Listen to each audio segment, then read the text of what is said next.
Welcome back to another episode of Falcon Central Radio, part of the Pro Football Central Radio Network. I am one of your hosts, Aaron Freeman, joined as usual by my co-host, Matt Carrolley. Today's episode will feature Matt and I's discussion on some of the roster moves that the Falcons have made in the last week, including the signing of linebacker Stephon Anthony, as well as our thoughts on all things Falcons training camp, depth charts, and previewing our expectations for this week's upcoming preseason matchup against the Denver Broncos. But first, we are going to be joined by a guest tonight. We are joined by the Athletics' Jason Butt, a beat writer covering the Atlanta Falcons. Welcome to the show, Jason. Yeah, man. Thanks for having me on. It's awesome to finally get on y'all's podcast. Yeah, man. We've been looking forward to this for a while. And Jason, for our viewers and our listeners, can you share with us a little bit of your background about how you came to cover the Falcons for the Athletic? Yeah, man.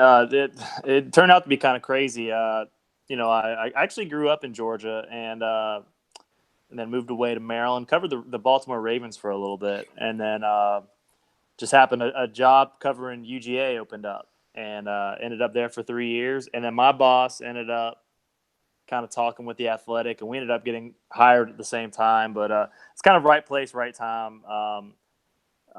Just been in this business for about a decade now, and just being in Georgia, having the opportunity to cover the Falcons. I knew some of the people that were that at the Athletic I've been talking to, and so that's how it all kind of fell into place. It's been really awesome so far.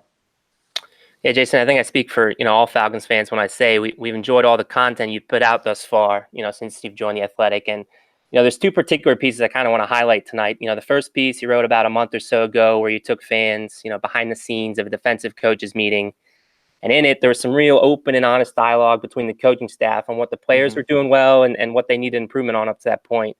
And there's one particular quote I want to highlight and, that caught my attention. I wanted to ask you further about. So the quote reads, quote, "The one thing that he has is he's extremely bright, but he's not playing that way," Henderson says. "He just goes out and goes, okay, this is my guy. He doesn't ever look at what the formation is and what information could I use to help me play. I told him that's one area he should be a leader for us. Other guys should be looking at you," end quote. Mm-hmm. And, part of the reason this quote stuck out for me is, coming into the season, I've had a lot of questions about the bottom of the Falcons linebacker depth chart. And I'm kind of curious your thoughts. Is there any truth that this defender called in the question in the meeting could be a guy like Duke Riley? For me, Duke Riley was a guy, from an outside perspective, he seems to kind of be falling out of favor in Atlanta. Last year, he had the challenge of stepping up when Deion Jones went down. Didn't quite, take over that job. And that's when we saw, 6th-round pick Foye Oluokun kind of unseat him for playing time. So I'm curious, is Duke Riley maybe falling out of favor in Atlanta? Or what, in general, what have you seen from the backup linebacker depth chart thus far, in training camp? I'll adjust the first part. That quote, I obviously can't give away who they were referring to, but what's the best way to put it? It's probably not somebody, and people. I've seen some guesses, and nobody's on the right track with what they're talking about. So that's all I'll say. But Duke Riley, I think it's fair to say he's fallen out of favor, and if he's going to have some sort of role, he's going to have to earn it back. I mean, this is a guy that in practice right now, he's playing with the second and third team at linebacker. He's not even getting first team reps, and lately he's been injured. He's had a groin injury, so he's not even really doing anything with the defense. So but he's definitely a special teamer right now. And so that's obviously a concern when you got a former third round pick comes in, plays most of his rookie, or not most of his rookie year, he had the injury, but then just first half of last year just could not get the job done. And so it's make or break time for him. That's really how I see it right now with Duke Riley, which the thing with him, it's always been mental, and he's a guy who's got all the athletic ability in the world, but it's like he thinks too much, and that's what his teammates have said. That's what the coaches have said. He's worrying about stuff. He's reacting instead of anticipating and trusting himself. And if he can get over that hurdle, maybe he can become a contributor of some sort. But right now, not so much.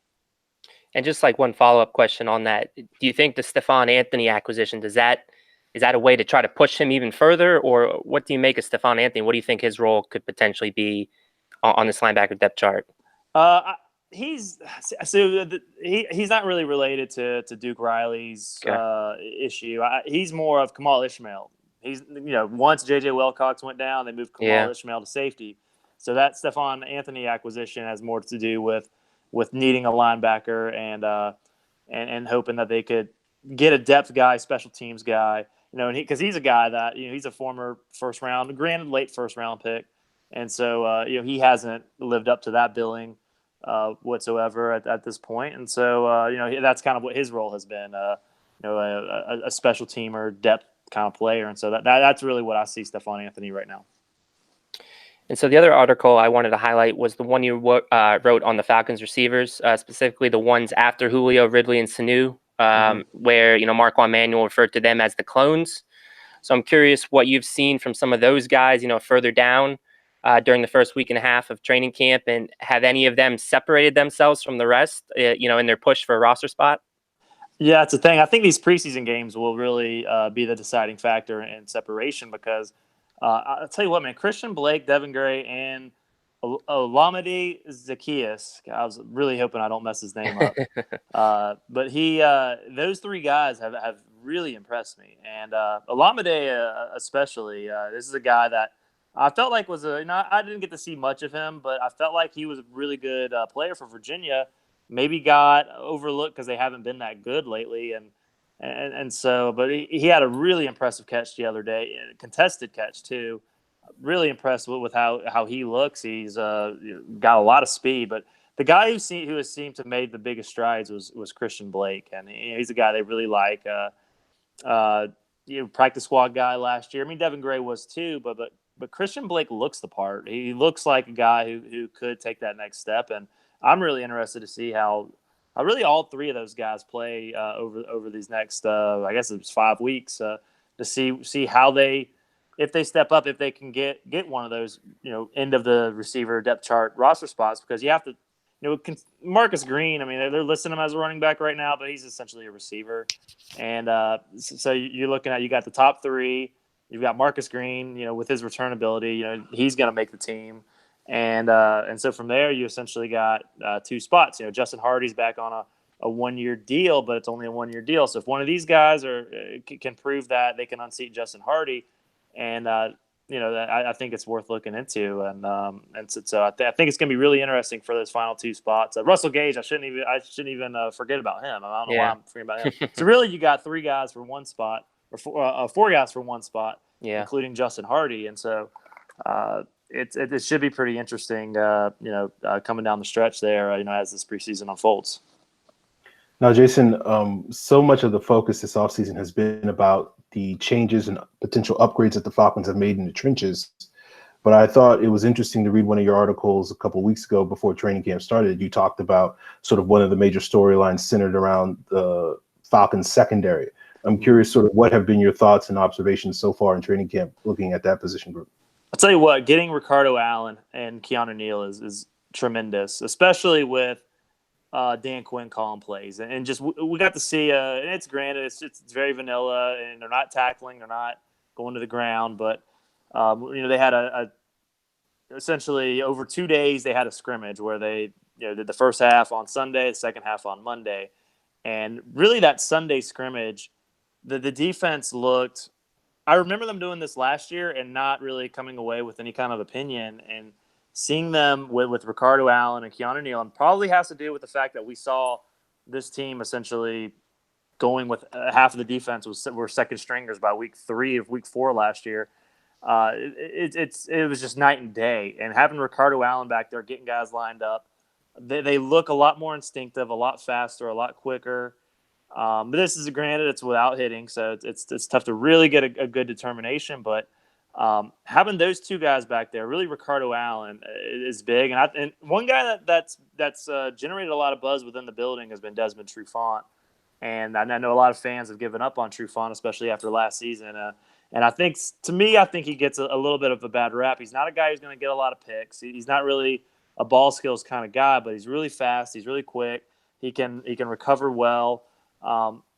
Obviously, the Bengals game, I think, was the one that stood out to a lot of people, him playing nickel and not doing a great job, in that particular game. But But apparently he's had a really good offseason, great preparation. They've really worked on him being physical, especially down at the line of scrimmage. And then Isaiah Oliver too.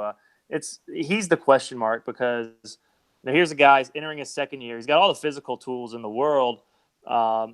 Great length. Not necessarily the best speed, so that's been an area where he's been working on trying to make sure he stays on top of routes.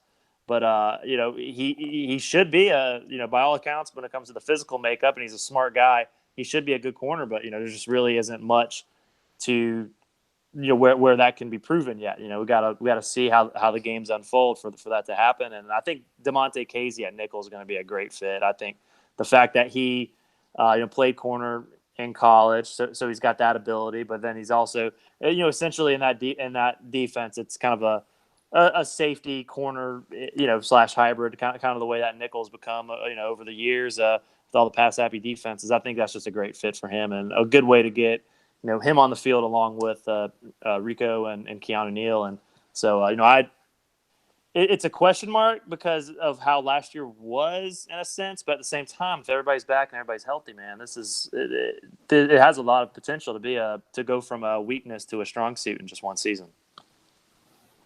So, Jason, my final question. Tyler Davison is an underrated signing and someone that you had said might be one of the bigger sleepers on the Falcons roster in 2019. But my question kind of has to do with the guy that he's competing against, I guess, for that nose tackle spot. It's third-round pick, Deidrin Senat. Reports seem to be rather quiet, on the Senat front so far. What can you tell us about Deidrin and how he's coming along in year 2? Yeah, he's still a work in progress. He's a guy that one thing I'll say about Senat is that when he was inactive for the was the Cowboys game last year? The Saints game, I think. Saints game. It was the Thanksgiving game. That's right. A lot of people were kind of freaked out about that, and quite honestly, I was one of them. Yeah. Yeah. Quite honestly, I don't know what he's done that warranted the kind of praise that I think a lot of fans were heaping on him early, and he's somebody who he's very much a run defender. Needs to do a better job getting off blocks. I know that the coaches. Sorry, my dog's trying to get in and make a cameo here, but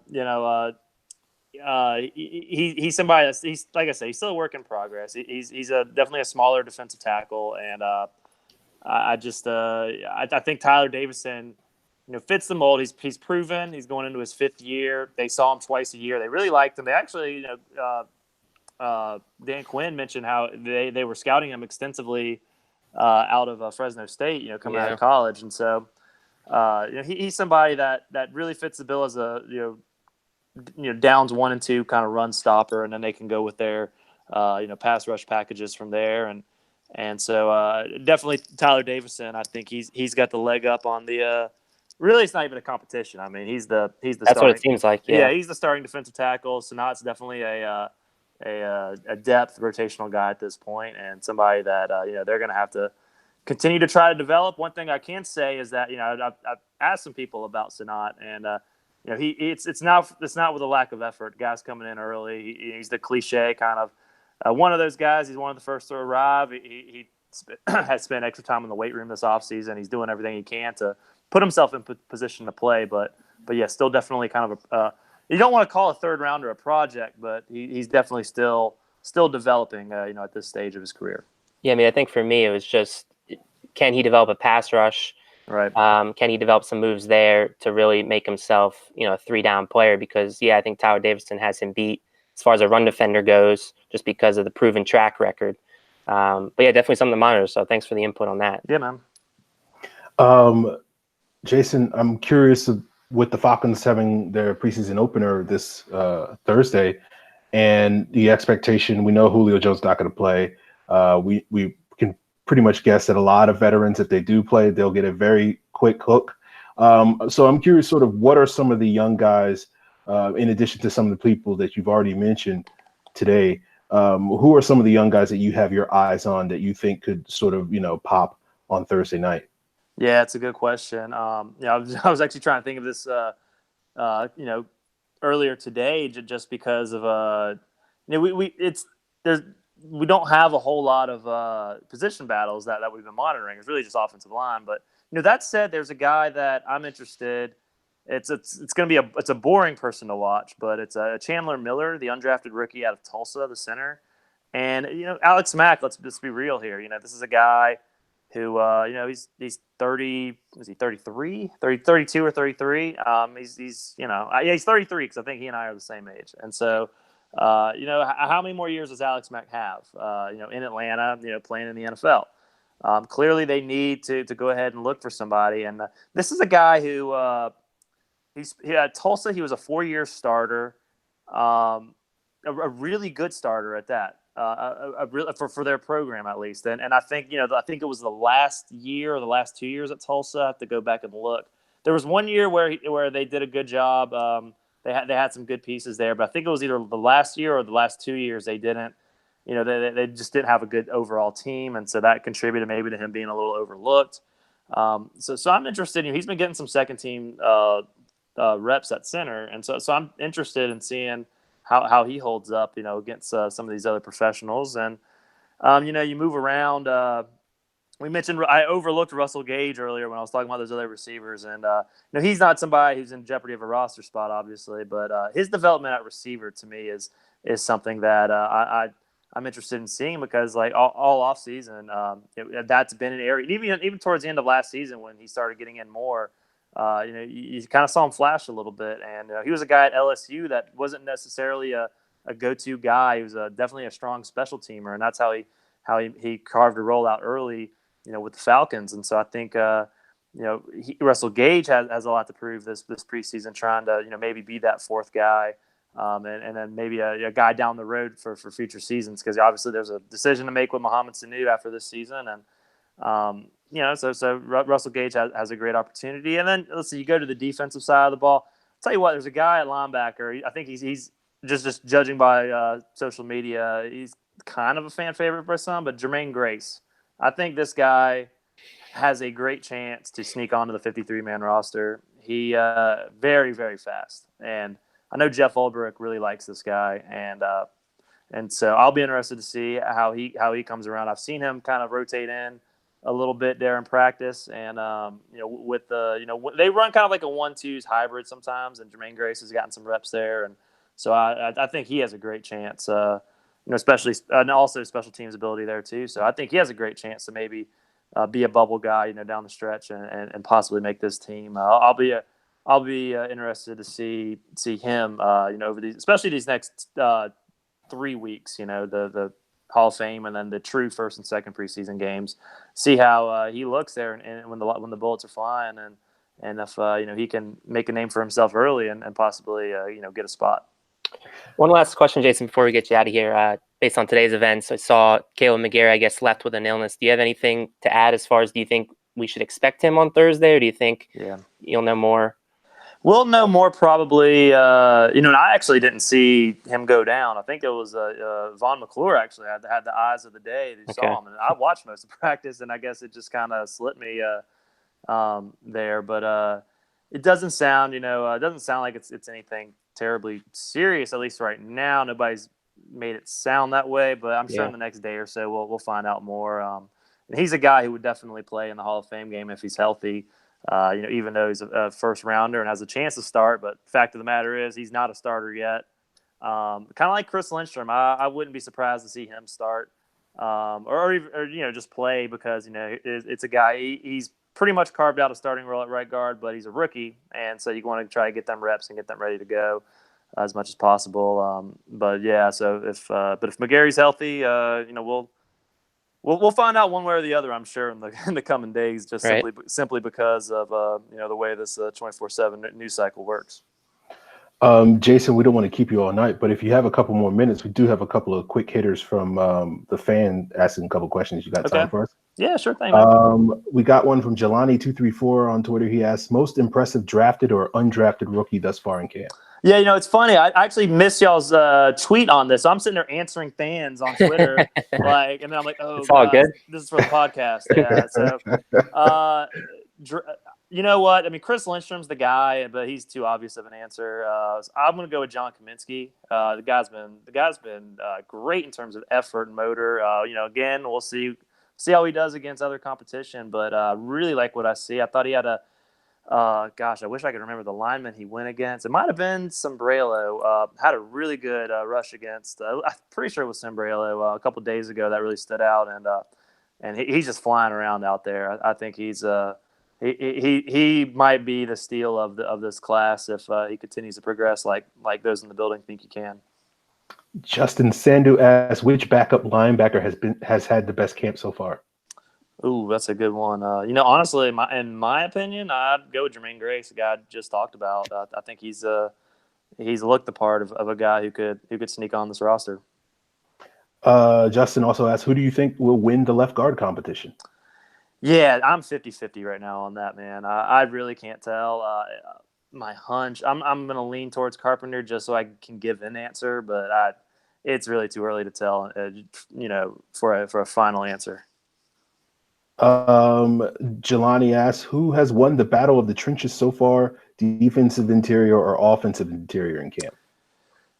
Usually at this stage, the defense is doing a better job, and so I'd say defense. I think there have been some videos out there. One of my favorite. Who was it that put it up there? But it was Grady Jarrett is absolutely owning Chris Lindstrom up front, and I wish I could remember who it was. I think it might have been Will McFadden. I think he was the one who took that video, and but yeah, I mean, usually early on in camp, defense is the upper hand, and that starts to change, right around the third, fourth week of camp, but third, fourth week of the preseason, I should say, kind of when camp's over. All right, last one we got from Jelani234. Is there a position of need that the Falcons need to address from your observations so far in camp, or is it too early? Probably too early. Quite honestly, getting Alan Bailey, that was the guy. Sorry. The dog came in trying to trip up some technology, but not a fan of Alan Bailey, your dog is. Yeah, exactly. But no, so that another D end, another D lineman entering the preseason, that was what I thought, and then they addressed it, and obviously had him in mind. They brought him in June. Had to obviously make some contract moves with Grady and Dion before they could sign him, and once they had that done, they were able to get him. And the good thing is that Alan Bailey wants to be with this team, and he loves Bob Sutton, who's a defensive assistant now, and he was his defensive coordinator in Kansas City. But addressing Alan Bailey, that was huge. I would say they're good right now in terms of positions. It's a matter, but it's the preseason, and it's a long preseason, so. I hate to say it, injuries are usually inevitable. So there could something could come up where they all of a sudden have to address an unforeseen thing. But right now things are good. Knock on wood for all you Falcons fans out there. Well, Jason, we appreciate you joining us and giving your insights into camp as well as this upcoming matchup against the Broncos. Go ahead, plug what your Twitter and what you got on deck for us at The Athletic in the coming days and weeks. Yeah, man. So obviously, Twitter at Jason H. Butt. Funny last name. It's exactly what you think. And so I'll be in Canton. I'll fly out tomorrow.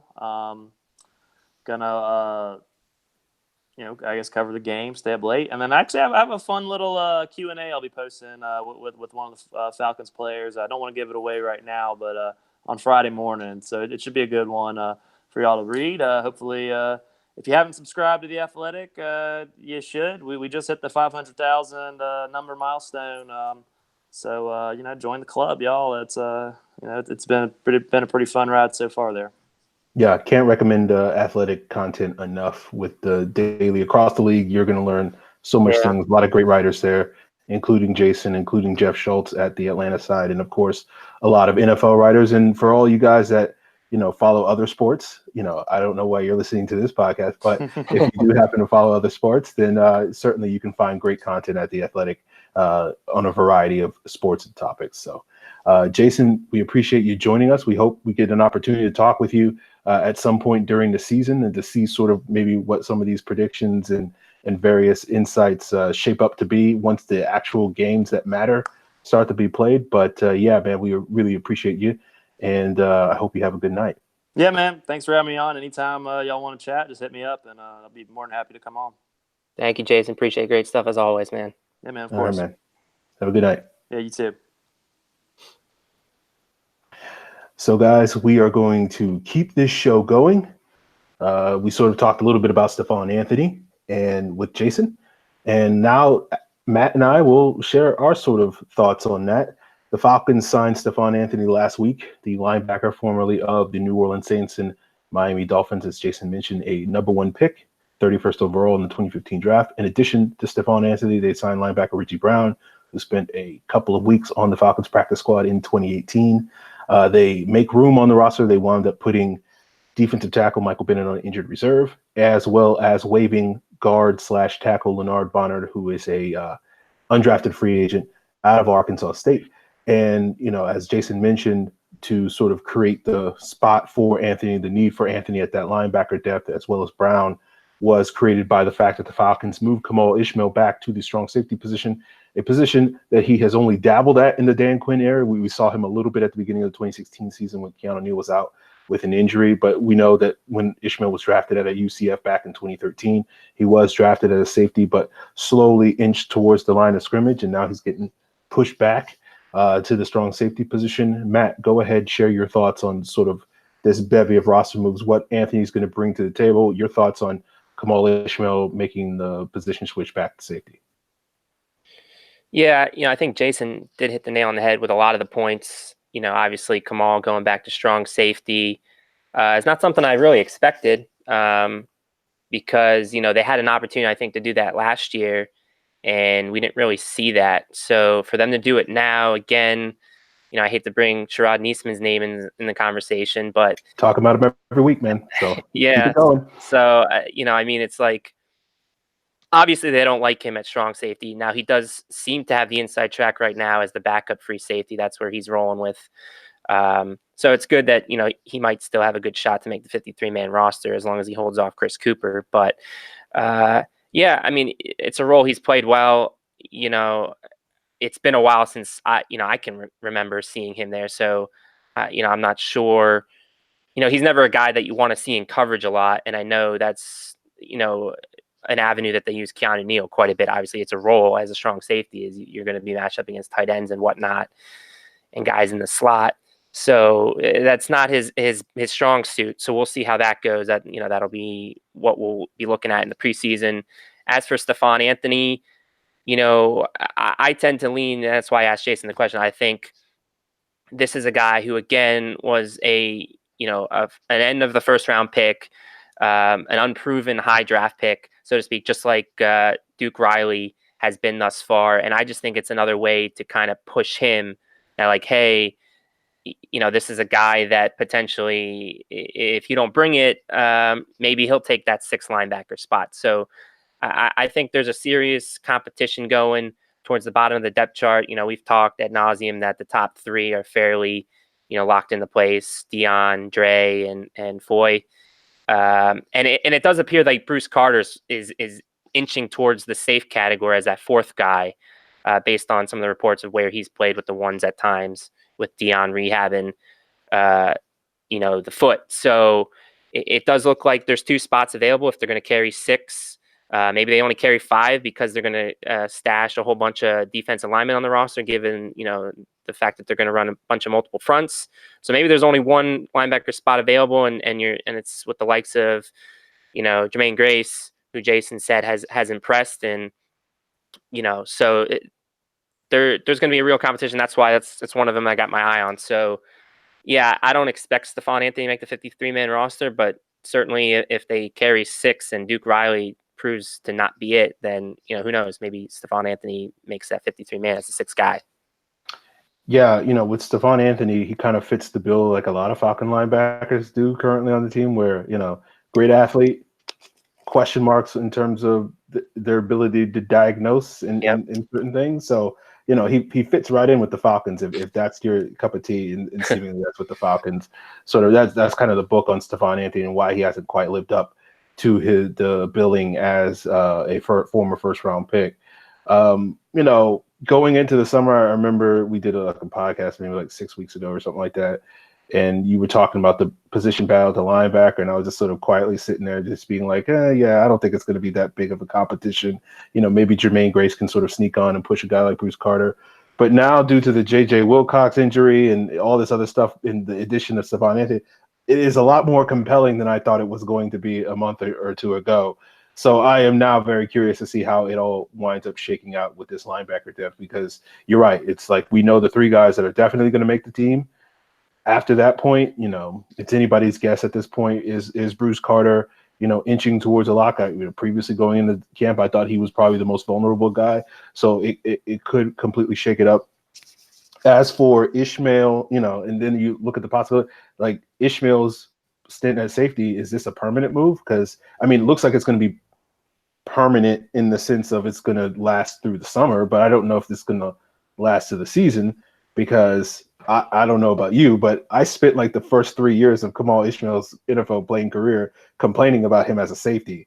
And so the idea that he's now going back to being a safety, I'm just like, are we really doing this? Like, I did not like him as a safety at all. And the idea that, given all the issues the Falcons have had with their safety depth the last couple of years, the idea that, the best option was playing linebacker all this time just sounds crazy to me. So, I'm very curious to see how this all plays out, if the Falcons are sort of now out of the safety market, especially given the fact you mentioned it, like they, one of the issues that they had last season, and one of the reasons why it kind of broke their defense with the injury to Neal, is they didn't trust those guys to be able to match up in the man coverage that this team likes to play defensively.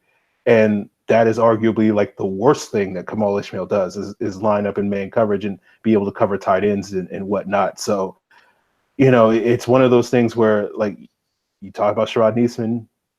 I don't know what's going on with that. I don't like his fit as a free safety, but maybe he can show that he's got a little bit more skill than I've previously given him credit for. I think he's a great strong safety, given what that position is asked for, because I think he does have those man-to-man cover skills. So this group, this linebacker safety group, I'm just like, we'll see what happens. I am very eager to see how these guys perform over the next couple of weeks in the preseason. And if the Falcons' current plan is just sort of a temporary fix until they get later in the summer, where, guys start to get cut and guys start to go into trade block and they can continue to address this, or does this, the moves that they've made so far in the first week of training camp, do they stick and they, last into the season? At this point in time, for me, it's anybody's guess. Yeah, we had that question from Jelani234 about other positions of need to address. Strong safety could very well be one towards the beginning of the regular season. Like, guys, I know you threw out on Twitter, Sua Cravens might be available. He's on Denver right now, I believe, right? So Sua Cravens is a guy I like coming out. I almost like them as much as Keanu Neal. So obviously they've had two different separate careers, but he's a guy I'd be interested in. Miles Kilbrew was another guy I liked later in the rounds. Detroit, he might not be around in Detroit anymore. And then Obi Melifonwu is another guy potentially. So, yeah, I think, we talked originally about that question. Edge is probably the thinnest and the position I would address. But I do agree, if Kamal Ishmael can't hold down that backup strong safety spot, they can certainly be looking, on the market for that before week one goes. Well, we're going to talk a little bit about the Falcons unveiling their first unofficial depth chart in just a moment. But, one of the sort of interesting tidbits we got from training camp over the weekend was that Matt Bosher would no longer be kicking off. Matt, I know you have been vocal in your assessment that maybe Matt Bosher is going to be pushed out the door sooner rather than later. You started this narrative last season. I have been vocally against that narrative, but certainly, with him entering what is essentially a contract year, and, the possibility that certainly this could be his final year in Atlanta. And, my expectation was that Tavecchio next year, if the Falcons did choose to part ways with Matt Bosher, would probably take over kickoffs, but that's coming a year earlier. I'm curious, what are your thoughts on this? Yeah, they're not too different. I think this supports my argument, as you mentioned, a little bit more, because, again, it does seem like a curious move if you're not planning down the road. So, again, the fact that Bosher, he's on a $2.5 million cap hit this year. He's going to be an unrestricted free agent in 2020. They're probably not going to want to invest much more. Again, we're not talking high dollar value, but the Falcons are going to continue to be in a position where they got to cut pennies just to even fill out a 53-man roster with vet min guys. So, yeah, I mean, we'll see. Bosher is older. He's going to be 31, whereas Tavecchio is a couple years younger. So maybe it has something to do with that to preserve Bosher. So maybe it isn't a death sentence for Bosher, but I certainly will continue to think that maybe this could be Bosher's last year in Atlanta. Yeah, I think there's definitely a possibility, as you say, when you look at the price of punters and you look at, I think Thomas Morstead just got a new deal from the Saints a couple of years ago. And like Bosher prior to this season was a dual kicker punter. And I think Morstead signed like a 4-year, 17 million, something around $4 million a year contract. And then you sort of compare sort of what he's going to get paid over the next 3 or so seasons on that contract. And you compare that to what you would have to pay like an undrafted rookie. It's like a difference of like $13 million or something like that. And that's $13 million you potentially save. And, if Bosher doesn't have a great season or a standout season, you can essentially make the argument then, if he's just average, we can get average play from, a replacement level punter. Now, what I will contend with and continue to disagree with you on, I think Bosher played really well in the second half of the season. He got off to a pretty slow start. That's fair. But I thought he played really well in the second half of the season. And I think if he picks up where he left off last season, then I think, he'll have another good season. Whether that leads to the Falcons then deciding that they want to pony up the money to keep him, that's not up to me. So right. we'll see how that plays out. I mean, I think we learned the hard way. I mean, Matt Bryant still proved at the very end of the season with his very final kick that he still had it and still could perform. And we saw what they did to him. So even again, if he has a great year and they really shouldn't move on from him, it doesn't mean they're not going to. Yeah. So we'll see how that goes. Let's talk a little bit about the official or unofficial depth chart. D-Led always refers to it as the official. Yeah, and about that, I mean, I feel like based on this is where I want to start the conversation. I feel like it almost is an official depth chart just based on how it looks, where the guys are placed. I mean, it all seems to make sense for the most part. I know there's a couple things, and I want to pull it up here quick. As far as like the running backs go, because I feel like the running backs.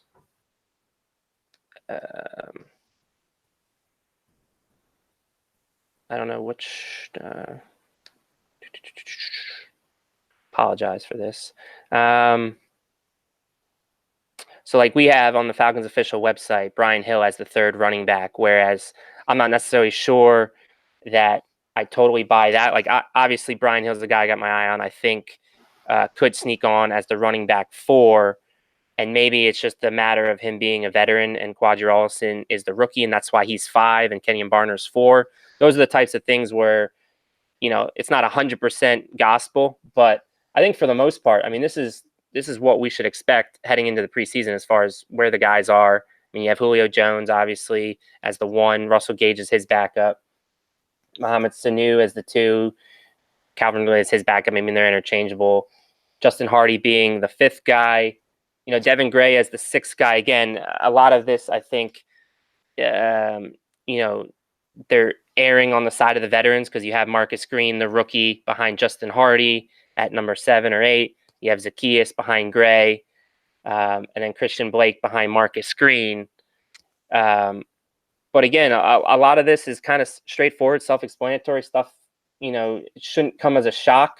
I guess the one big thing, and you'll probably want to elaborate further on it, but the fact how the defensive depth chart appears to be set up in a 3-4, and we've talked a lot about that, and the fact that Dan Quinn's going to experiment more with those looks. So we have Tack McKinley as the 1 defensive end, but you should consider him like an edge or a rush outside linebacker in a sense. You have Grady Jarrett, Tyler Davison, and Alan Bailey as the 3 down linemen, and then Vic Beasley off the other edge.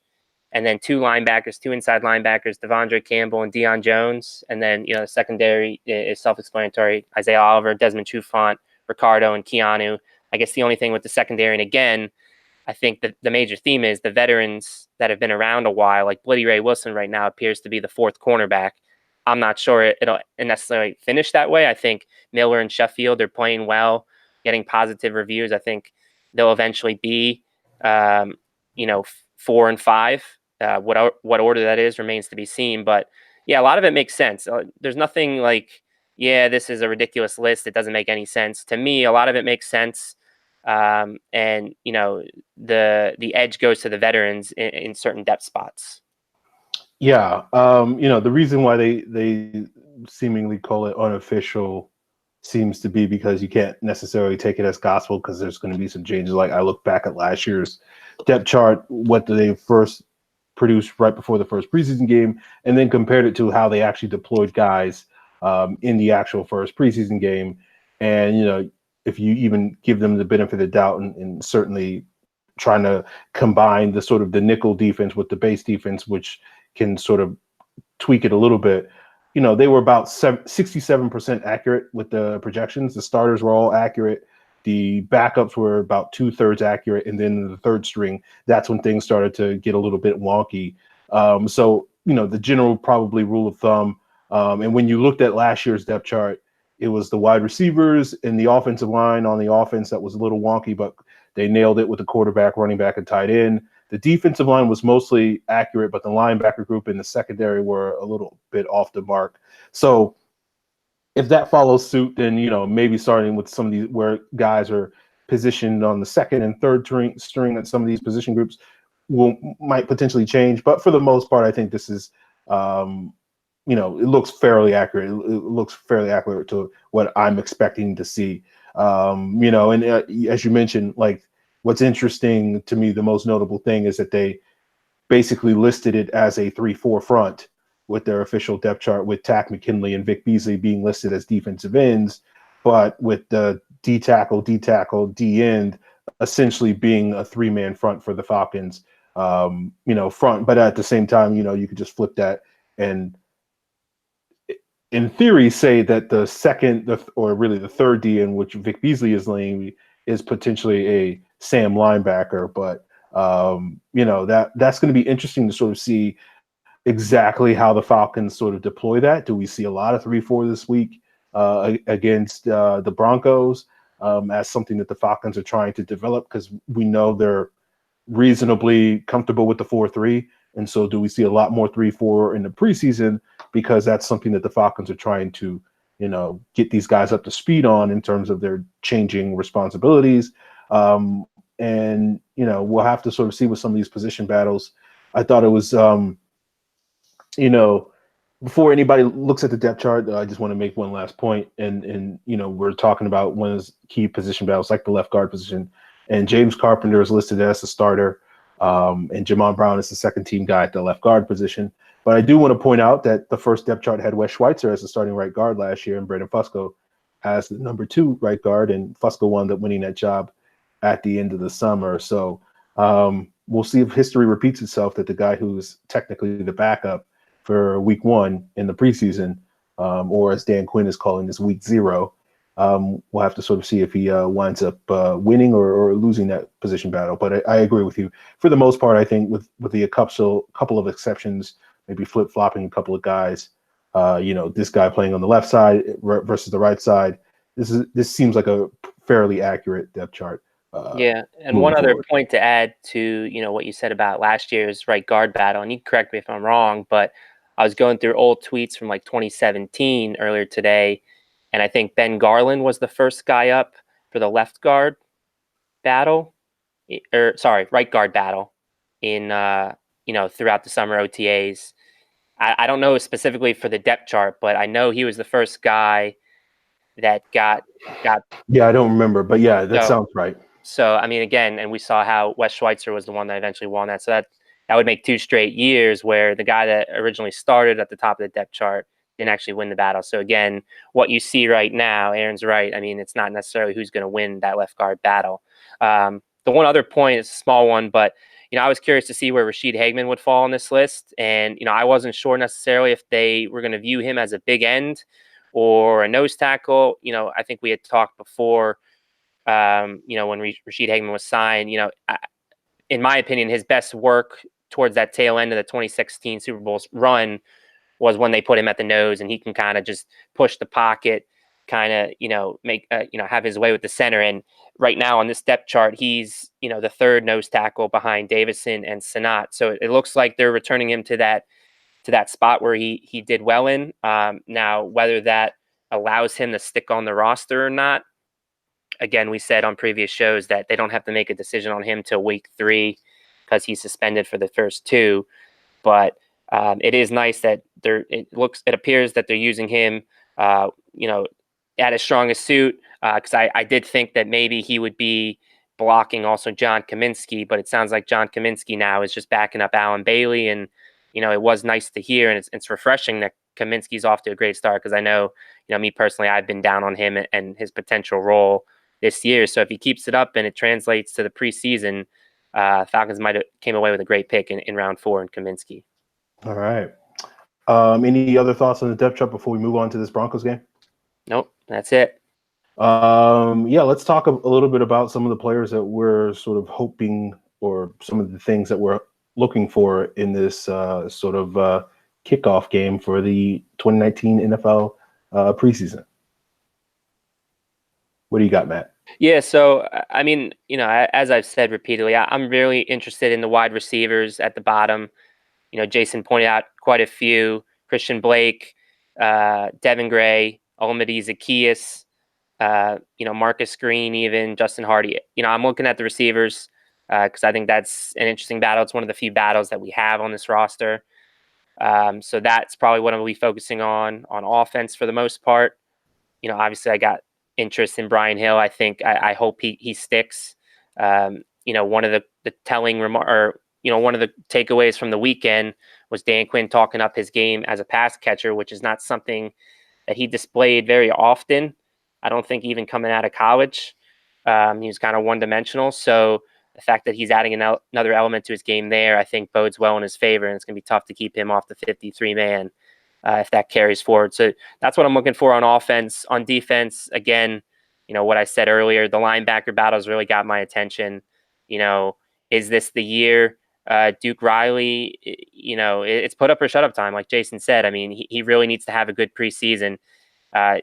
Third-round pick or not, this team I don't believe is going to keep him around just because he's a high draft pick. I mean, I think talking about Sean Harlow last year, me and you going back and forth with him just because of the fact that he was a 4th-round pick, he obviously fell out of favor in the offensive line room. I think a similar thing potentially could be happening with Duke Riley. So I got my eyes on the linebackers. I don't expect to see a whole lot from the starters. So really, I'm focusing more on the bottom of the depth chart, guys that are really fighting and clawing for that, the final couple spots on the 53-man roster. Yeah, for me, obviously I want to get to see the rookies, play their first action, see how they do. I want to see sort of which second-year players make the leap. I want to see what Isaiah Oliver looks like. I want to see what Dejan Sinat. I want to see what Russell Gage looks like, et cetera, Foye Olakun, Ito Smith, and all those guys. And then some of these other guys that, like a Wes Schweitzer, like how does he take to the center position? I know we're going to see a lot of Kurt Bankert this summer. I want to see how he performs this upcoming season. I want to look at these edge guys. I want to see a player like Chris Odom, who, we talk about the edge group being pretty thin. I think if anybody's going to potentially solve that issue currently on the roster, it seems like Chris Odom is a guy in the best situation to do so.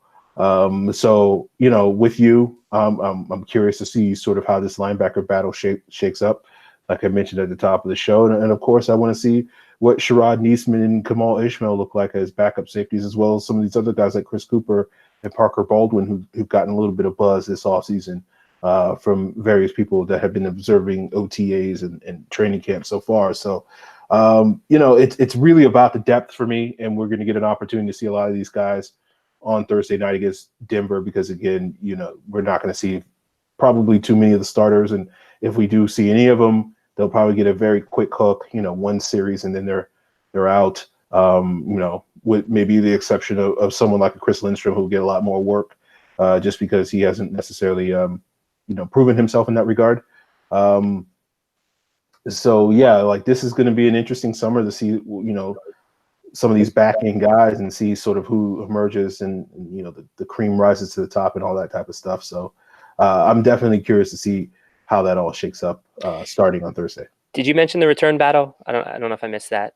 No, I did not.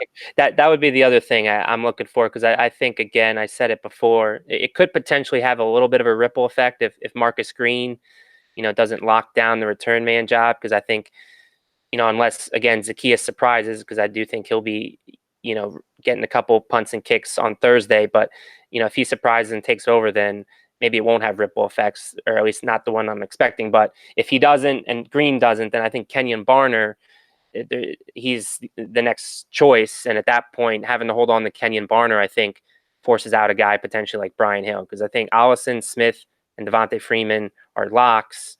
And, I don't know if they'll carry 5 running backs. Maybe they do. But I think if Barner is the return man, then someone gets booted out that wouldn't have been if Green had just locked down that job. Yeah, I mean, I don't know how much to read into this, but they didn't put any of the returners on the depth chart. That's just a blank space. Yeah, and I thought it was interesting. Yeah. It's interesting. I think Dan Quinn sort of mentioned on today that it seemed like he was implying that Kenyon Barner is probably not going to play on Thursday night because he's like a known commodity. So that does give an opportunity for guys like Green or Zacchaeus or whoever else, whether we get to see a Sean Bain or CJ Wharton. I know they've gotten some work, in the offseason as returners. I even understand that Falcons have had Calvin Ridley back there and Ito Smith as well, who we saw last summer, get some return work as well. So I'll be curious to sort of see how the Falcons shake up this return battle, because I think they, my personal opinions, I think they had the right idea last summer with sort of having like 6 guys compete for the spot. I just think they wound up making the wrong choice about who should have, won those battles with Hardy getting the punt returner. I think they probably should have had Ridley and Hill and Marvin Hall do it. But I'll be curious to see how that shakes up. But definitely, if Barner does sit this week, then that gives an opportunity for guys like Green and Zacchaeus and whoever else to get off to a good start, and maybe, depending on, how your assessment of whose job it is to lose, Barner, Green's, we'll sort of see how that shakes up. I guess we'll be talking about that next week, I guess. Yep. All right, guys, let's get to the rest of these mailbag questions. We got another one. Oh, no, we just answered that from Jelani234. Charlie Rogers at Charlie Rogers 68 asks, what are the chances of McGarry starting week 1? Yeah, I still think it's very good.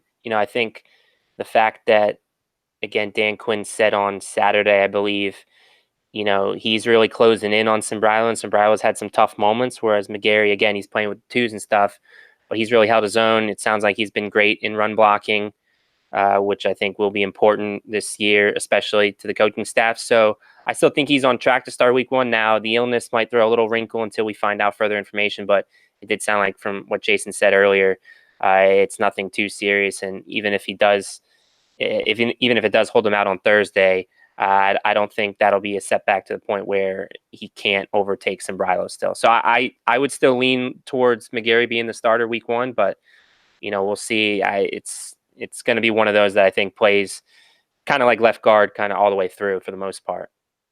Yeah, I'm the same way. Like all these starting competitions, none of them get resolved in the first week. I mean, the last time I can think of a situation where a quote unquote starting position was pretty much settled in the first week after the preseason was when Matt Ryan was a rookie quarterback and Chris Redmond was the starter and came out and played pretty poorly in that first game.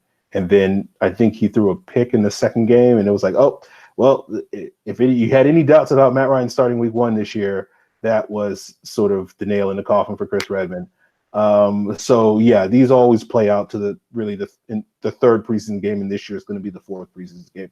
But if I was putting a number on it, I would say 75% chance that McGarry starts week 1. Like in my heart, I think it should be 100% chance, but in my head, I'll go with the 75% chance. Fan since 1988 asks, drafted rookie that has looked the best so far in camp and which one has looked worse? How do you think running back is going to work out at final cuts, and is Hill going to be let go again? So, I'd echo what Jason said. I think Chris Lindstrom's been the most impressive. One of my biggest takeaways was how he seemingly won the right guard spot already. So that's a great sign. So, it's the obvious answer, but it's the right one. You got to say Lindstrom. Although, again, it is surprising, and I am, happy to hear that Kaminsky's done as well as he has, and the reports have been as good as they've been. So, I mean, that's a good sign, because I was, admittedly down on him, and we'll see what he does again in the preseason if he continues to earn those marks. Which one has looked the worst? This is tough to say, but I will say, other than the stuff that's occurred in the return battle, I haven't heard much about Marcus Green on offense. It doesn't sound like he's even been kind of with the twos as far as receivers go. So, I had hoped to see a little bit more, hear a little bit more as him, because I think he could be a fun player, a fun little gadget for Dirk Cutter to get his hands on.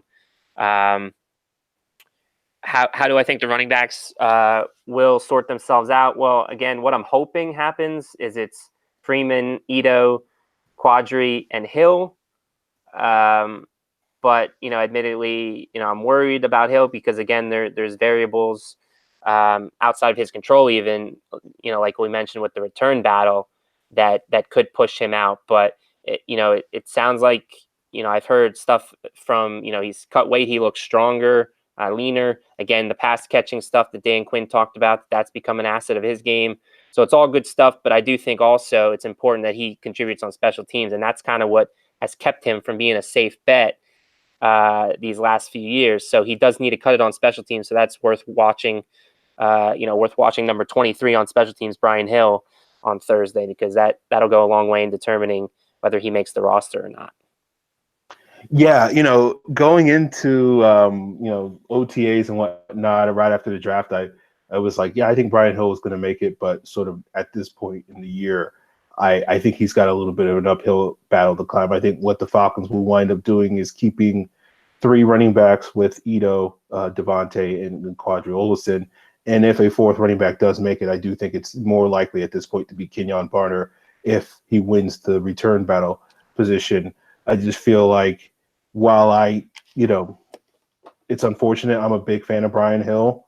I just feel like the Falcons, with the drafting of Quadri Olison, with his more proven track record on special teams, being penciled in for that, personal protector duty on the punt team, which is something the Falcons wanted Brian Hill to win when he was a rookie, and he wound up losing that competition to Teron Ward.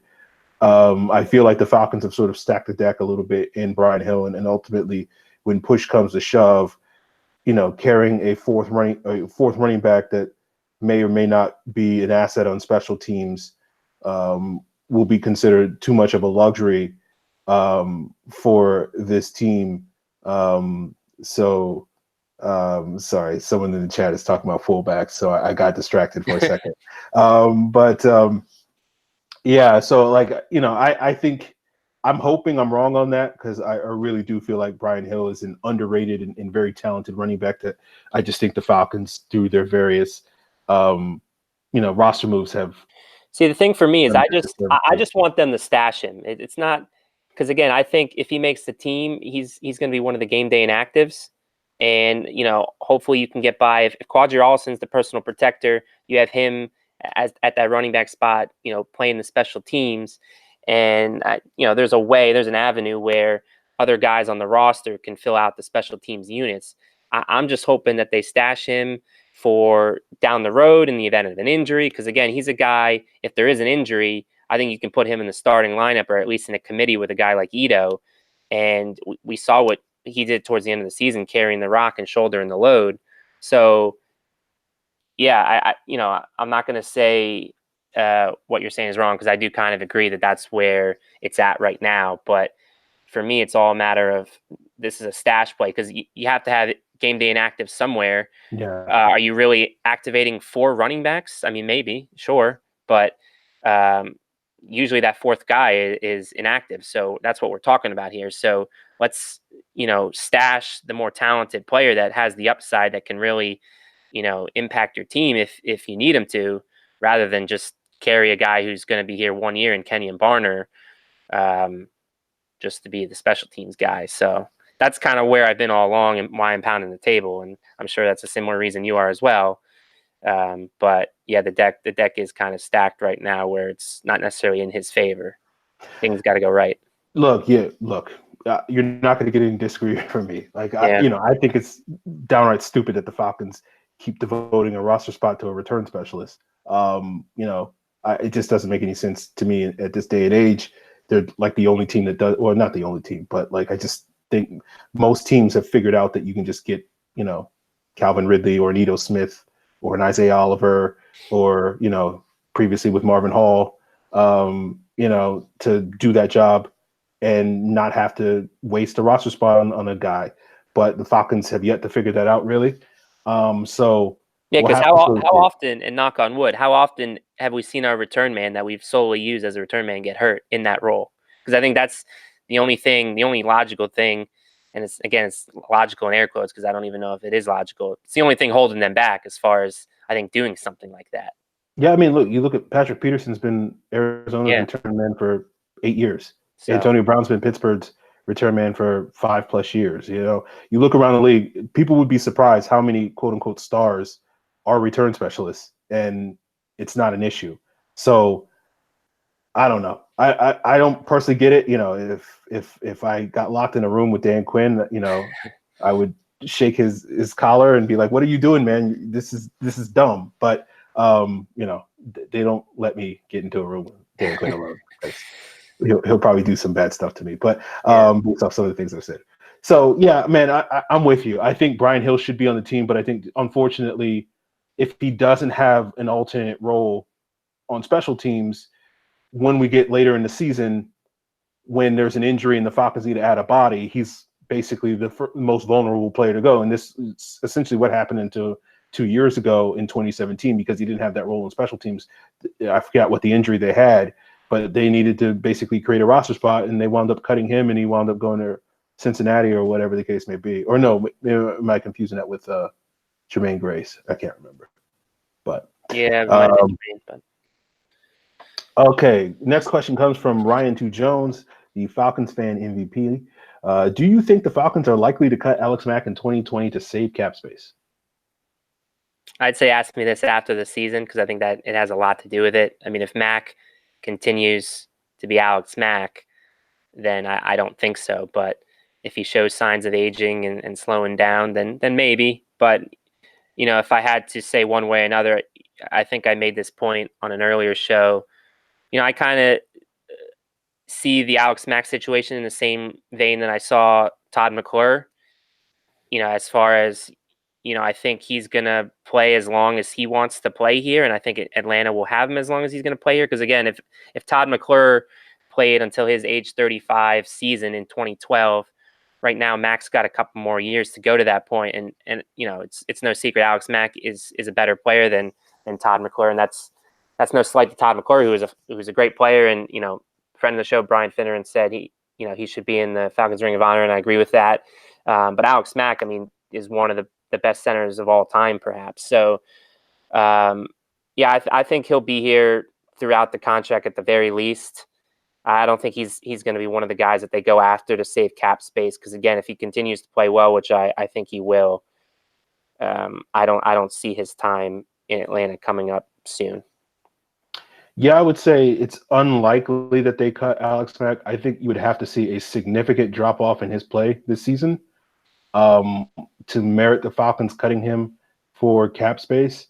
To me, the most likely scenario, if they do wind up cutting him, like if someone basically said, I'm a time traveler from the future, and the Falcons wind up cutting Alex Mack next March, like the only real scenario that makes sense in my mind is if Alex Mack decides to retire after the season, and then the Falcons cut him just to, as a sort of bookkeeping sort of situation where it's like, oh, he's retired, and rather than putting him on the reserve retired list, we're going to cut him and let him walk off into the sunset. But I don't expect that to happen this season, but who knows at this point. So I think you mentioned Todd McClure, and I think what was interesting about the Todd McClure thing is that the Falcons had been basically trying to develop a heir apparent to Todd McClure for a couple of years prior to their decision to move on from him. And he did ultimately retire, but there's been some talk, from Todd McClure himself that he felt maybe a little bit pressured to retire at that time and maybe still wanted to play a little bit of football. But, they drafted Joe Hawley in 2010. That was their initial plan. Then they drafted Peter Kahns in 2012 and then wound up, moving on from Todd McClure after that 2012 season. Without having a real plan in place right now, as far as an heir apparent to Alex Mack, I don't see the Falcons moving on from him, even if he does have a lackluster season. I think the Falcons will wait if there is a eventuality where the Falcons do decide to cut Alex Mack before he's done playing, and whether that's 2020 or 2022 or whenever, is basically a toss-up at this point. But I think the Falcons want to have heir apparent in place, and right now I'm not really expecting that to be Wes Schweitzer. To me, if maybe that's Chandler Miller, a guy who Jason mentioned. Well, I think it's funny you mentioned, one of the things you're going to be watching is watching Schweitzer at center, because I've kind of looked at him like a Joe Hawley type of player.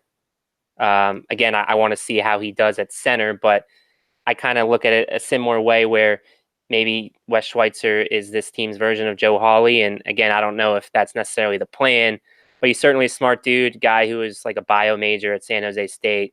And, played. I know you were a fan of how he played last season, in the left guard role. So he's certainly shown improvements throughout his career. And again, maybe center is the spot he lands. But yeah, I think you're absolutely right. I mean, they're not going to move on from Mack unless they have a plan in place. And I don't necessarily think it's Schweitzer, but I am curious to see what they do with Schweitzer at the end of the year with him being an unrestricted free agent, and perhaps they bring him back on a cheap, 1 to 2 year deal and continue to see him and monitor him at center, and maybe he is the plan. But I think that's why, watching him and seeing how he handles that role, could have long-term ramifications. So yeah, we'll see. But again, I don't think there's anything to worry about unless, of course, there is a drop off in play, which I'm not anticipating.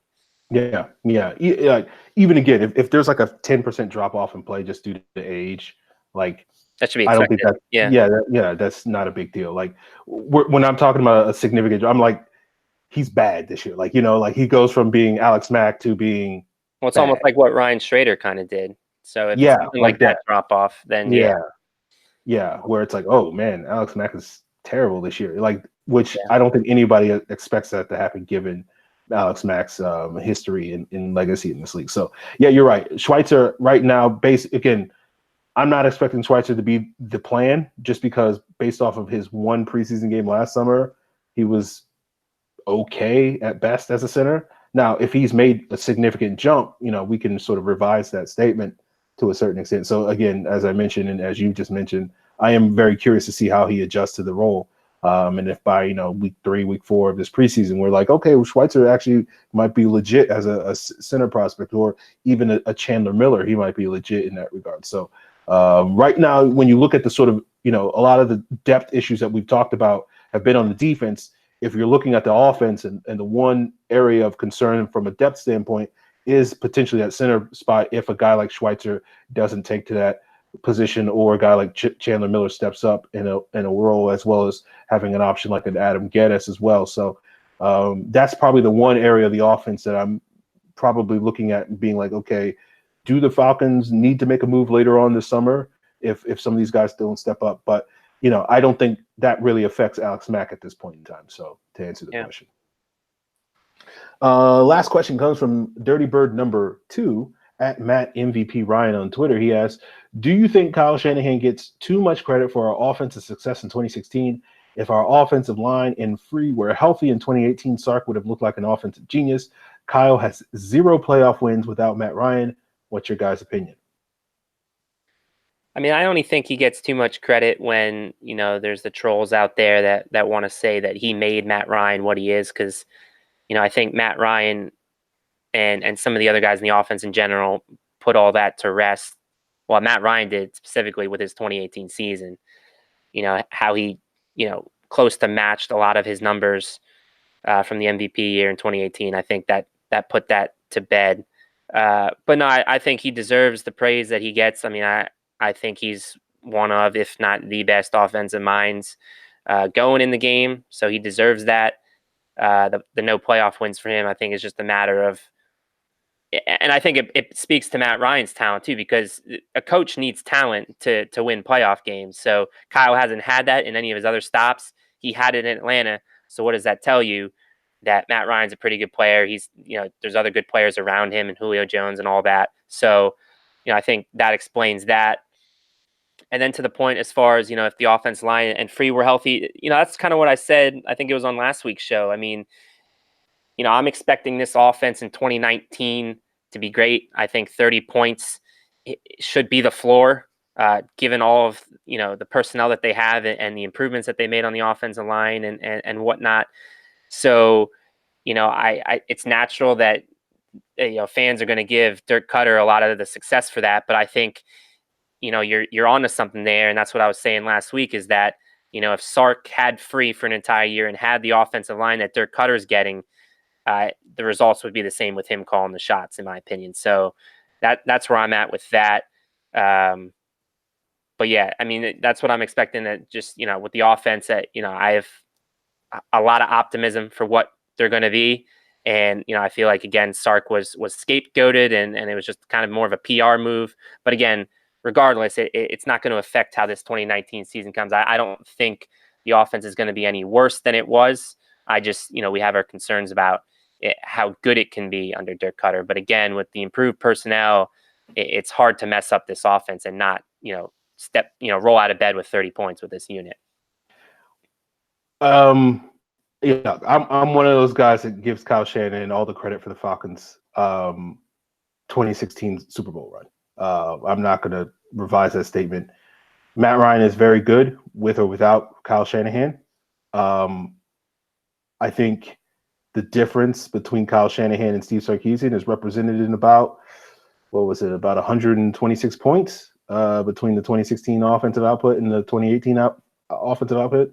That's about 8 points a game, which, at face value doesn't seem like a significant number. But if you subtract 8 points from what the Falcons were last year, they would have been one of the 5 worst offenses in the league. They would have been the Oakland Raiders. The thing with that point, and not, again, I don't want to get in too much of back and forth, but you did make a point in a recent article of yours as far as how context, I think, deserves a part in that, as far as some of the bad breaks. I mean, I think you mentioned the Green Bay game this past year, as far as, the bot snap that went off Sanu. And I think you also mentioned the fact that, the backwards pass or whatever it was took them out of field goal range. Stuff like that, when it added up, you made the point in the article that the points discrepancy put the Falcons, near the top 5 or whatever in the league. So I think using that as your basis, again, it's not to take away from your point, because, Kyle Shanahan, again, does deserve credit for where he's at. But I think evaluating it on one metric with Sark, but not placing some of the context of what went wrong, again, a little misleading. Well, what I said in that is, I basically, what you're referring to is, I basically said, like, bad luck cost the Falcons a lot of points conservatively, but it was only really about 24 points, right? And that 24 points would have been the difference between basically being where they were, which was like 8th last year. And we're talking about a historically great offense, which is where the separator comes into play as far as how many points the Falcons scored in 2016. Yeah. But I guess that my real thing, and we'll never know the answer to this unless, something goes wrong in San Francisco, which there are rumors, but, Kyle kind of put that to rest, and something goes wrong in Atlanta and he returns. But we'll never know. I just don't think you ever duplicate that. If Kyle was back here, I don't think you'd ever see that type of run again. Yeah, no, I agree with that. I would agree with that. I just think, like, even if you gave them like 30 more points, Kyle, that 2016 offense was still 100 points better. Again, historically great. That's what I mean. Like, again, whether you say, that's good luck or whatever, I just think that's because, I mean, you brought up good luck. The offensive line, all 16 games, same starting unit. So there was a good amount of luck that plays into that. Again, maybe not to the point where it pushes you in historically great, but if you take away some of that good luck, you back up that point total a bit. I just think, like, whether you want to give that credit, that basically what we're talking about now, 100-point discrepancy, if you want to credit Kyle Shanahan for that, is up to you. But I think that discrepancy, whoever you give that credit to, and I think right now there's no reason to not give it to Kyle Shanahan in terms of looking at the personnel moves that drove the Falcons to make that big leap. I think he was. So the greatest show on turf with the Rams, not to get too far off topic, but greatest show on turf with the Rams, Mike Martz, are you giving him 100% of the credit for that, or are you giving the personnel? I know you probably haven't thought about this one, but it's a similar. Well, I mean, now again, I think reputation. It's tough because like we saw that Rams offense continue to have success with lesser components after that, those couple of Super Bowl runs that they had in the late 90s, early 2000s. Like even with Mark Bolger, they were a still pretty, top 5, top 3 offense in some of those years. So I feel like, yeah, I mean, I guess, I'm giving Mike Martz a lot of that credit. It's not to sit here and say he's getting all the credit. I mean, like, obviously, Julio Jones and Matt Ryan, like, it's not to sit here and say that Kyle Shanahan deserves all the credit. I just think sort of like something has to account for that 100 points, like 100. That's why, again, though, I don't think you can ever give one person all the credit because that's the point that Matty MVP Ryan is making here, is that Kyle Shanahan hasn't had this level of success elsewhere, and I think again it's because of the level of talent that he had in Atlanta has not matched what he's had at his other spots. So that's why for my answer it's got to be more closer to 50-50 than 100-0. Yeah, I mean, I guess the point I'm trying to make is like, let's give the talent credit for like 450 of those points, because we've seen in subsequent years that this team is basically capable, even though they didn't get that. But like, if you add in sort of the bad luck, even under Sarkisian, they would have gotten around 440, 450 points. So like, I feel like the talent is responsible for the first 450. And then just sort of Kyle Shanahan working with that talent is responsible for the extra, 90 or 100 or whatever the case may be. So that's kind of where I'm at with this whole Kyle Shanahan thing, where I feel like without his play call, like we saw last year, a really high functioning Falcons offense for, 7 or 8 games at the beginning of the season, and then it sort of hit a wall. And the Falcons never really hit that wall in 2016. And I think that's the difference.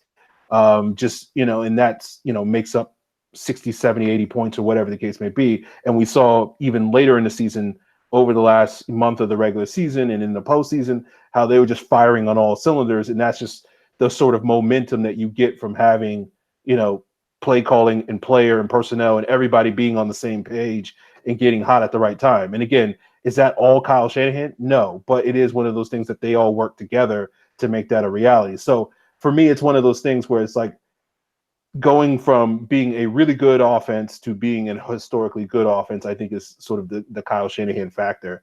And we've seen in San Francisco, he hasn't had that level of success, but again, that's where the talent comes from. Like if you're basically saying like, okay, well, Kyle Shanahan's going to give your offense an extra 80 to 100 points above sort of a quote unquote replacement level offensive coordinator, and San Francisco only scores 350 points, then again, apparently the argument I'm presenting is that their personnel only suggests that they can score like 270 points or something like that, which would make them like a bottom 5 offense. So again, I don't have the answers, but I just feel like it all clicked, and I don't think it clicks without Kyle Shanahan being a integral part of that story. It would be a fascinating case study to see something like that. Like, Kyle Shanahan does impact the offense by such and such points, and seeing evidence and data behind that, because there's definitely a Kyle Shanahan factor. Again, I said it.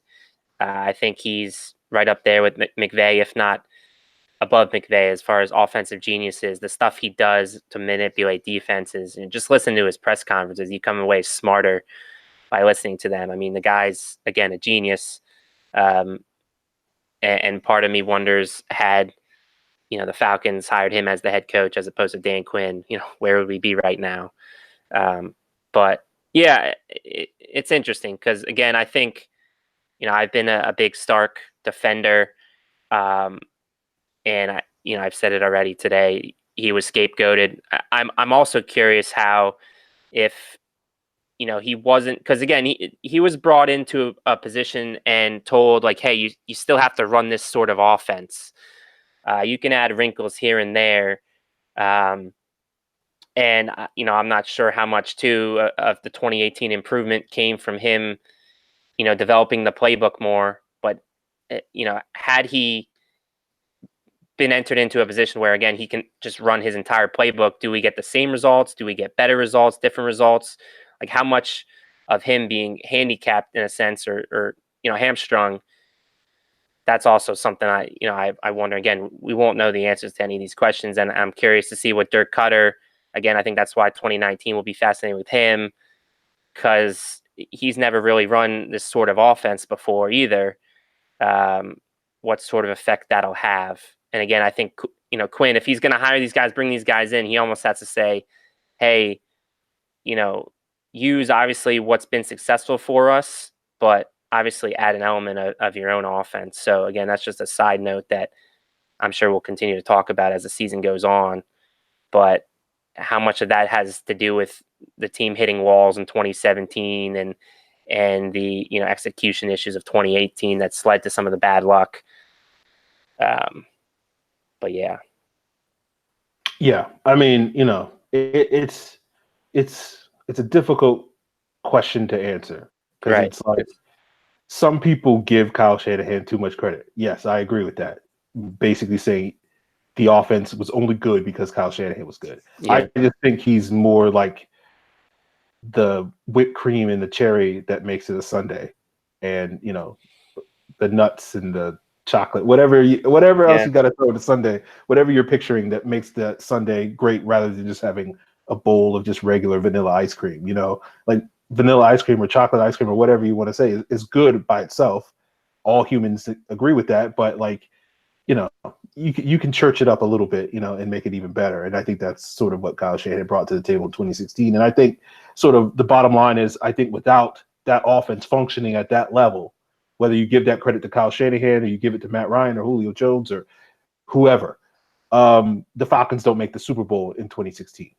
And so basically my stance has always been that I don't think the Falcons get there without Kyle Shanahan, but obviously, you can argue that maybe they win it if he had made some different choices. So it's sort of a give and a take that, we would have been looking at, a second round playoff exit. I think if, you put Sark or Dirk Cutter in that same sort of circumstance. And we'll have to sort of see if that assessment is wrong in 2019 and in future years. But it does feel like, at least for me, this offense, without being at that sort of close to being historically good, if you can't, like, you need that offense. If your defense isn't going to be good, which we haven't really seen from this Falcons defense so far, like, you need it to be historically good in order to make that deep a run in the postseason. If we just get sort of the same average to below average defense that we've consistently seen throughout the Dan Quinn era, being, even if Sark's offense best case scenario, to me still is probably like a second round playoff exit. So yeah, that's going to be the interesting thing that we're going to have to see, sort of, if the defense can move this team's ceiling up, and if the offense can be a little bit better than what we've seen the last couple of years, even last year, can move this team's ceiling up. Well, that's the thing. I mean, I think the coaching impact will really have a telling effect, because would you agree the offensive personnel, assuming the offensive line is an upgrade over at least what we've seen in 2017 and 2018, I'll let you, be the judge of 2016, because that was a strong unit made up of a bunch of veterans that were all healthy. But I think as a whole, the personnel on offense maybe is as good as it's been in the Dan Quinn era. I mean, when you talk about Calvin Ridley in year 2, that's an upgrade over Taylor Gabriel. Mohamed Sanu was around in 2016. You got Julio Jones at the peak. I was curious how you're gonna go with the I'll just leave it like that. Around. Okay, go ahead. Continue. I'm sorry. Devontae Freeman obviously was there in 2016. I think Ito Smith. Now again, Tevin Coleman and how he was deployed by Kyle Shanahan was an X factor, and it's a little bit different. But I think as far as an overall all-around back, Ito Smith, I think he has the potential. When Devontae Freeman's out of the game, you're not missing a beat with Ito Smith. They're very similar players. So you can argue, and then you add a big back in Quadri Alston. You can argue the running back room is stronger than it's been. I think they've elevated their personnel to the point where maybe, again, they're not averaging 35 points a game, but you'd like to believe 30, 31 with this personnel, even without Kyle Shanahan, should be a foregone conclusion. If it's not, then that, again, that's why I think it's a telling sign that the coaching plays a huge role that is really holding the team back. I mean, I think that's it. I mean, we can sit here and talk about on paper how these guys look good, and you can certainly make an argument that, yeah, this talent on offense, you look at the top, 15, 16 guys on this offense, including the 11 starters, or 12 if you want to go 3 wide receivers, is as good as we've seen in this era. But like, that's again, that to me is the Kyle Shanahan difference, is getting the production out of Taylor Gabriel to the point where he's, number 1 over Julio Jones in terms of a wide receiver DVOA, getting the production from Aldrick Robinson, getting the production from Sanu, getting Tevin Coleman to be that asset that we saw early in the season as a playmaker. Obviously getting Matt Ryan in the MVP season and Julio Jones doing Julio Jones things. And even though that offensive line gave up a ton of sacks and gave up a ton of hits, pretty much just as many, if not more, than they gave up this past season, despite the fact they were still being able to generate those big explosive plays that lead to points. And like, you can look at this current personnel and be like, yeah, it's great, it's better, it's whatever. But if the play calling doesn't maximize these guys' ability, doesn't make Calvin Ridley to be one of the most feared wide receivers in the league, doesn't make Mohamed Sanu into whatever you think Mohamed Sanu, whether you agree with me or you agree with Matt, the best version of Mohamed Sanu that we've been seeing these last couple of years, whether Ito Smith is not a factor, whether Austin Hooper doesn't have, even a bigger year than he had, last season when he went to the Pro Bowl. And again, this offensive line improvement, if you don't see those things happen, if you're not looking at these guys having career years, you're not going to see a massive improvement for this offense. They might be slightly better just because, again, having a couple lucky breaks and a few less fluky turnovers, but like, it's not going to lead to the highs that I think we all want and hope this team and believe this team is capable, as you just mentioned, in being an offense that can score, 30 plus a game, against any opponent. And we're gonna see that tested the first 2 games of the season against Minnesota, Philadelphia, 2 teams that historically the Falcons have struggled against offensively. Even Kyle Shanahan struggled against those teams because those teams have historically been able to control the line of scrimmage. They've been able to keep Julio Jones relatively in check in the majority of those games. And when you take away Julio Jones, you take away the running game, and you take away Matt Ryan's protection, this offense flatlines. And so we're going to have to see if this play calling with Dirk Cutter, and we're going to see if Devontae Freeman, this offensive line, can prevent that from happening in the future, or if Julio Jones can have better performances against Xavier Rhodes and the Eagles than we've seen in some of his more recent performances, and make whoever, Ronald Darby, whoever the Eagles cornerback, look like he made Byron Maxwell look like back in 2015 and whatnot. So like this to me is the big question that we're gonna have to see. Like, we're gonna get tested. We're gonna know exactly what this offense is the first 2 weeks of the season. Are they good, or are they just the same old Falcons that look good against the Buccaneers, but against the real teams like the Vikings and the Eagles, go into their shell and whatnot. So that's gonna be the big question this year.